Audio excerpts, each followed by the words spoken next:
Vladimir Guerrero is 1 for 2 tonight. He's got one of the 3 hits off Josh Beckett in the game. And takes the curveball for ball 1.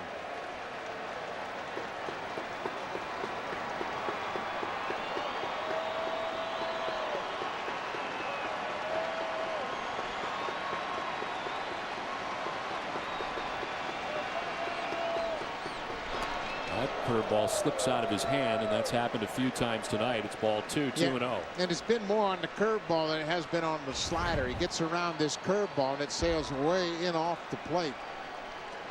Guerrero really struggling in the postseason. This is his 19th game, and in that stretch he's had 1 RBI in his last 19 postseason games. Again, he misses the mark, and it's 3-0. Kind of simulated as he gets it back in again for a new baseball from C.B. Bucknor. Doesn't like the feel of that one.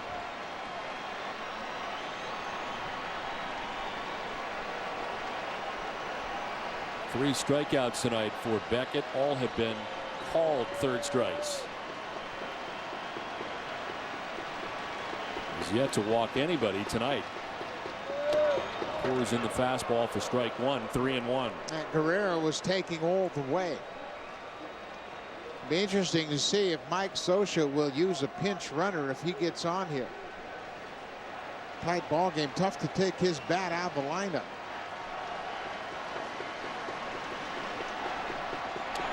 It's ball 4, and we'll find out. Guerrero makes his way down to first base.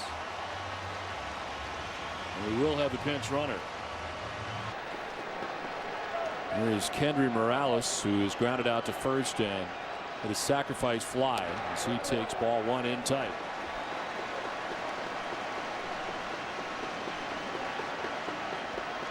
Kendrick also a threat to run. He's stolen 11 bases in 15 attempts.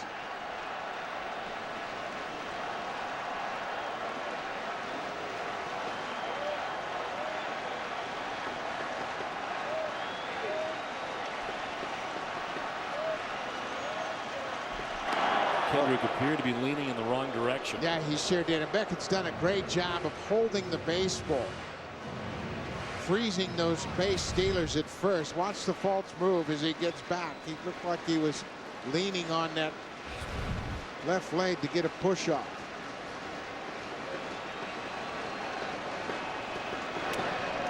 It's away, and behind again is Beckett, 2-0.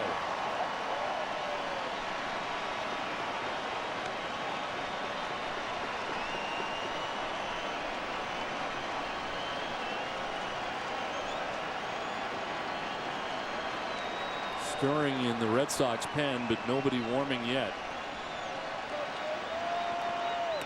Not close, and it's 3-0.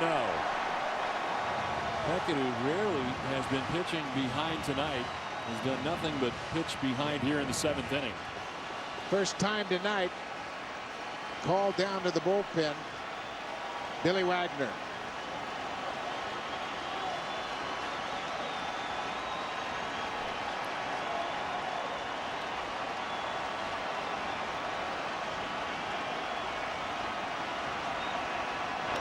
Morales taken all the way, thought he had ball 4, but C.B. Bucknor says it's strike 1.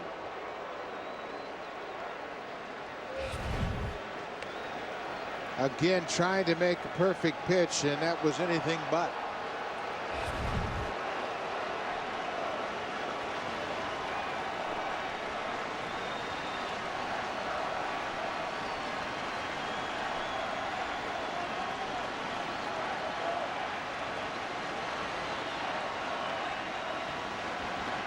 Morales takes a hack and fouls it straight back, full count.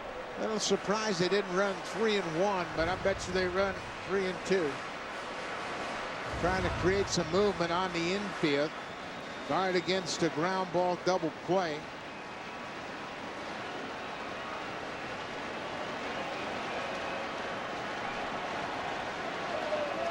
Morales does strike out, but Kendrick has good speed. Got a big lead. Kendrick goes. Morales fouls it off to the left. case you're wondering about Billy Wagner, how long it'll take him to get ready, when he got here to the Red Sox, he said, give me 7 to 10 pitches, I'm good to go. So he's ready. 14 months removed from Tommy John surgery. New York Met traded to the Red Sox, waiver wire deal, and it's been huge out of the pen. Not in the capacity that he is so used to in his career.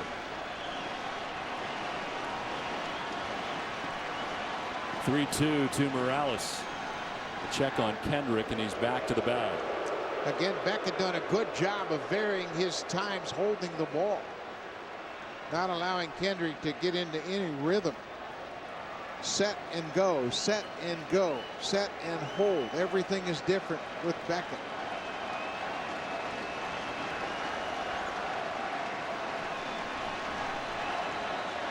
Kendrick off again. Morales swinging again and fouling it off again.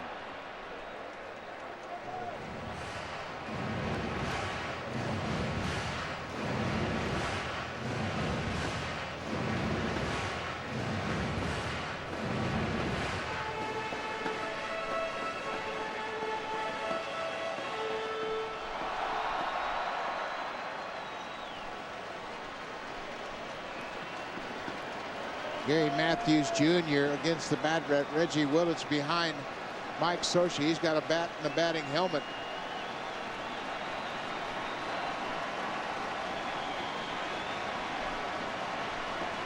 Kendrick is off. Morales lines it to left field right at Jason Bay, who makes the catch. For the first out of the inning is Kendrick makes his way back to the bag at first. Morales is out number 1 at the bottom of the 7th inning. Kendrick diving back a little closer that time. Got a good lead, and you can see Beckett making quick throws, but Kendrick back easily.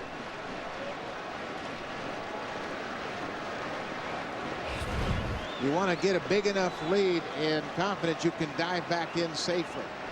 There he goes at first. The pitch inside, and the throw is not going to be in time. Head first slide for Kendrick, and the stolen base gets him into scoring position. Kendrick gets a good jump at first base, and they threw the ball inside, so they switched coverage, and Pedroia had the bag, but the throw isn't in time. There's the inside pitch. That caused them to switch coverage, and Kendrick steals a huge base. The first stolen base of the series. Kendrick at second now with 1 down. And Beckett behind Rivera 1-0. And a conversation to take place as Victor Martinez heads out. First time they have worked tonight with a runner at second base. So they want to make sure they have the sequence of pitches. In this day and age, you better protect pitch selection and location.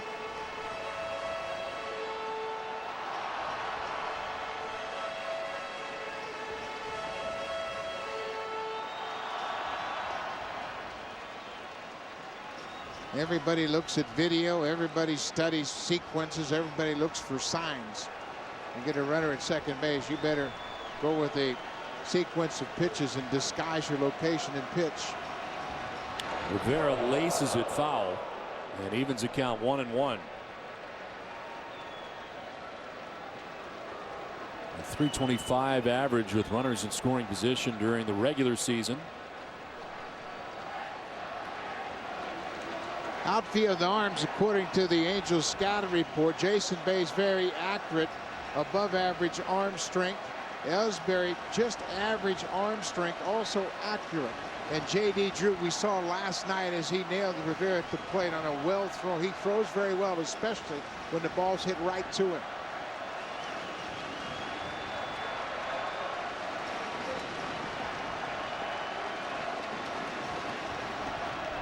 Rivera to third on a hop. Wall picks it, looks the runner back, and out number 2 is complete. 2 down. Kendrick at second base. Meiser's Turris the batter. 0 for 2 tonight against Beckett.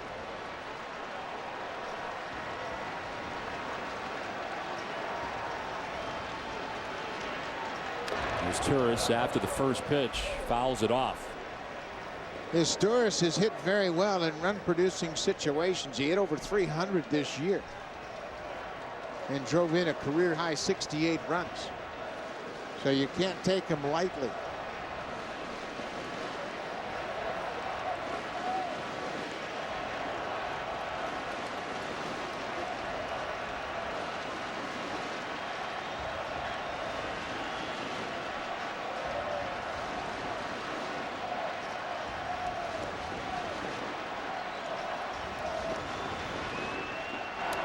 Breaking ball missing away. And it's a ball and a strike to his Turris. Switch hitter who hits considerably better from the right side than the left. Career .327 average with runners in scoring position. He's got Kendrick, the pinch runner, at second base with 2 down in this 1-1 game in the 7th.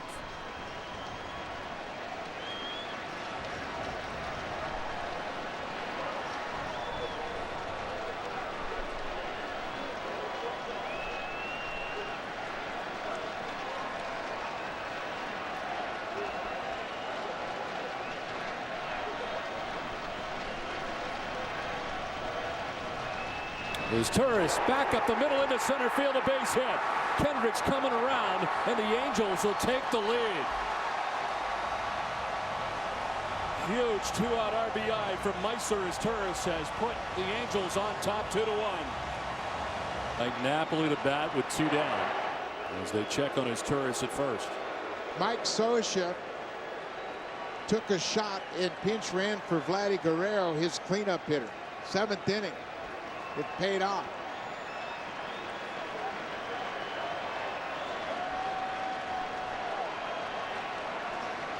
Napoli 0 for 2 tonight. He's fly to right, fly to center.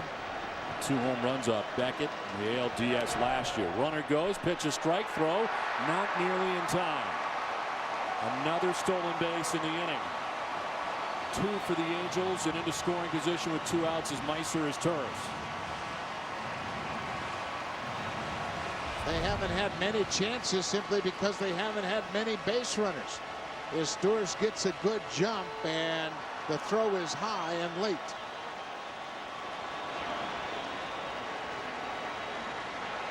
"13 steals during the regular season for his Turris.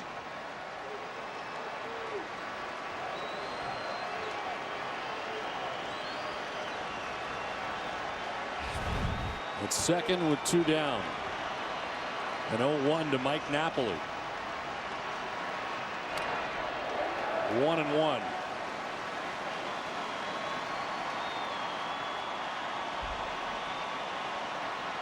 Napoli with 20 home runs during the regular season. He hit 2 home runs against Beckett last year in the division series.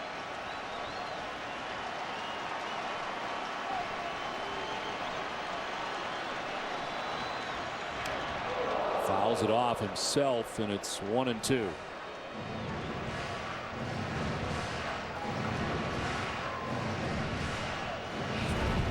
Beckett's still making great pitches. That 2-seam fastball eats up Mike Napoli. It looked like he hit it right off his kneecap. Inside fastball right down onto that back leg.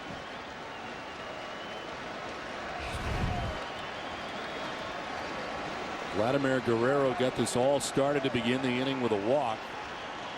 Kendrick ran for him, stole second, scored on the RBI single for his Turris, who steals second himself. In scoring position with 2 down. Away, and it's 2-2 to Napoli.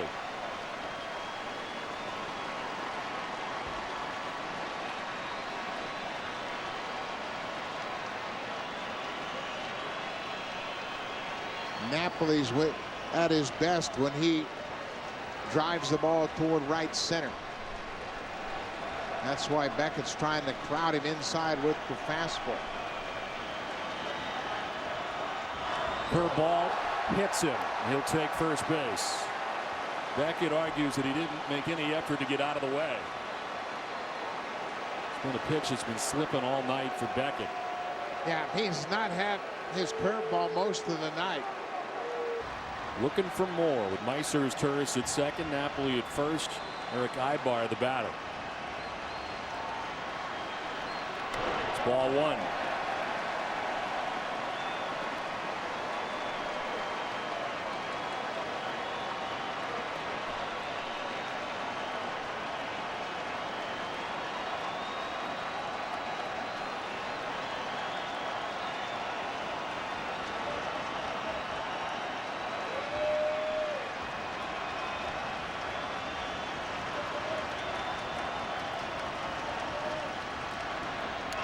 On the ground, fouled. It evens at 1-1.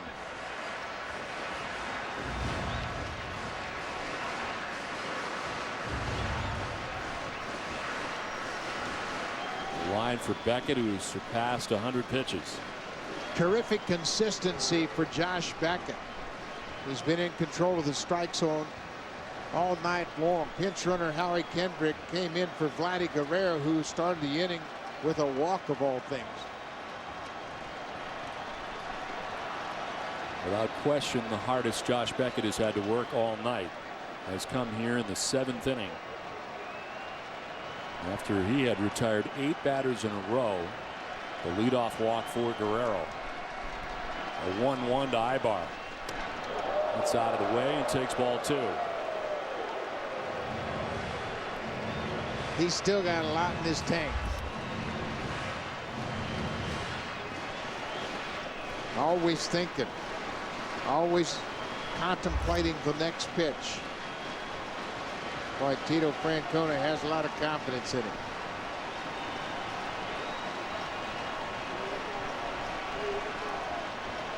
Meiser's Turris at second, Mike Napoli at first, 2 down. A 2-1 to Ibar.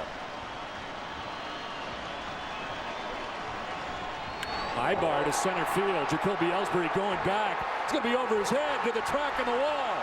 From second, as Turris will score. Motoring around is Ibar. 2 runs in for the Angels. They open it up and lead it 4-1. 17 appearances combined with his time between the Mets and the Red Sox. Remarkable comeback after Tommy John surgery, just 13 months, and he is throwing very well, trying to save this extra run. Meiser Turris with the go-ahead RBI base hit. Insurance triple from Eric Ibar. Sean Figgins with the runner at third, trying to add to this Angels lead as he takes strike 1. You think about the kind of confidence the Angels could take to Boston for game 3 if they're able to beat both John Lester in game 1 and Josh Beckett in game 2. They lead at 4-1 here in the 7th inning. Tommy John surgery has done wonders for Billy Wagner. 97 on the black. It's not so amazing that he's got his velocity back, but it's pretty impressive that he has such good command. That's the last thing to come around for a pitcher. Also, what has been very impressive is the fact that he's not being used in the capacity that he has been his entire career. 385 career saves, 6th on the all-time list. But coming over and just wanted to be part of the bullpen and has worked in so many different capacities. 6th, 7th, 8th innings, it hasn't mattered. Red Sox ran into trouble in that situation with Eric Gagne a few years ago in 07. Didn't work that time. They're hoping it works this time with Wagner. 2-2 and a swing and a miss. Makes quick work of Figgins, but the damage done. The Angels score 3 times, take a 4-1 lead to the 8th.